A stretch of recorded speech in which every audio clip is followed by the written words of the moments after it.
Deuxième livre des Chroniques, chapitre 24.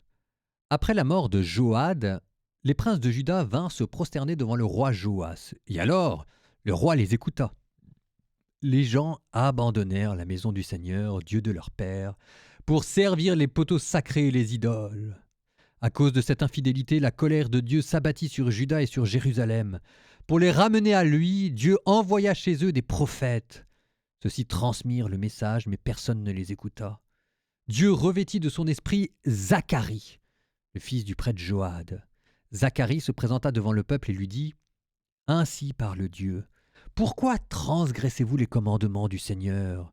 Cela fera votre malheur. Puisque vous avez abandonné le Seigneur vous abandonne. » Ils s'ameutèrent alors contre lui et par commandement du roi le lapidèrent sur le parvis de la maison du Seigneur. Le roi Joas, en faisant mourir Zacharie, fils de Joad, oubliait la fidélité que Joad lui avait témoignée. Zacharie s'était écrié en mourant « Que le Seigneur le voie et qu'il fasse justice. » Or, à la fin de l'année, l'armée d'Aram monta contre le roi Joas et arriva en Judée et à Jérusalem. Ces hommes massacrèrent tous les princes du peuple et envoyèrent tout le butin au roi de Damas. L'armée d'Aram ne comptait qu'un tout petit nombre d'hommes, et pourtant le Seigneur leur livra une armée très importante, parce que les gens de Juda avaient abandonné le Seigneur, Dieu de leur père.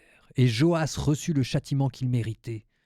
Lorsque les Araméens partirent, le laissant dans de grandes souffrances, ses serviteurs complotaient contre lui, parce qu'il avait répandu le sang du fils du prophète Joad, et le tuèrent sur son lit. Il mourut, et on l'ensevelit dans la cité de David, mais non pas dans les tombeaux des rois.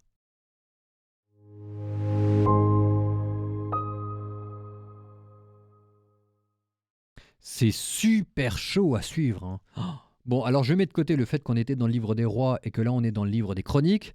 Peut-être pas rentrer à ce niveau-là de détail, mais pour que tout le monde comprenne bien. Donc là on était déjà passé dans le sud. Et là on est 2 ou 3 générations après l'épisode d'hier, Athalie et Joas. Et ce qui s'est passé, c'est que là on est vers la fin. Et que à nouveau, cette fois-ci, on vous le dit, hein, c'est la maison de David du Sud, le royaume du Sud. C'est la maison qui était censée être restée fidèle. Ils avaient Jérusalem quand même. C'est les héritiers du roi David. Eux, ils avaient tout pour rester fidèles. Israël, ils ont arrêté de croire en Dieu, mais au moins ils avaient l'excuse de ne pas avoir Jérusalem, la capitale, dans leur territoire, et de ne pas avoir les héritiers du roi David. Judas, qui trahit Dieu, il n'a aucune excuse. Et là, on vous parle d'un Zacharie. Et on vous disait... Zacharie, qui était le fils de Joad. Joad, c'était notre prêtre d'hier, d'accord ? Donc Zacharie, ici on vous le montre, qui meurt. Alors ça, c'est un passage qu'on vous a mis parce qu'en fait, on en parle, on pense que c'est lui dont il est question dans cette phrase de Jésus. Il y a un moment donné, Jésus dit, et c'est pourquoi tout le sang des innocents crie vengeance, en tout cas crie jusqu'au ciel, depuis le sang d'Abel le juste, jusqu'au sang de Zacharie, fils de Bachari, que vous avez égorgé entre l'autel et le temple.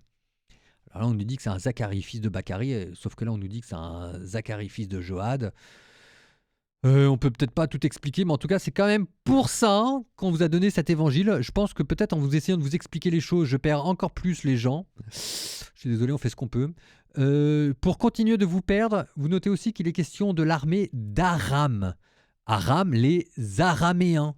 Vous vous souvenez qu'à l'époque de Jésus, on parlait araméen. Peut-être que Jésus parlait araméen. En tout cas, c'est de là ça vient. Il y avait une grande invasion araméenne à cette époque-là. Et on a continué de parler après eux la langue des Araméens. Et à cette époque-là, c'était un peu la puissance régionale. Alors, sauf que derrière Aram, il y a déjà l'ombre de la Syrie qui est en train de se laisser deviner. Bon, je ne sais pas si mes commentaires vous aident à comprendre, hein. C'est chaud tout ça, hein. Mais ça, vous sentez bien que ça mériterait des heures et des heures et des heures et des heures de commentaires. Moi, je vous donne simplement quelques pistes. Si jamais vous voulez la version intégrale, hein, vous retrouvez les commentaires de l'évangile vous retrouvez les références des textes du jour et direction le podcast La Bible en un an, d'accord ? Là, au moins, on a du temps pour vous expliquer en long, en large et en travers. Là, il faut qu'on la fasse courte. Ça ne vous empêche pas de le méditer et de profiter, d'accord ? C'est des passages qui sont magnifiques.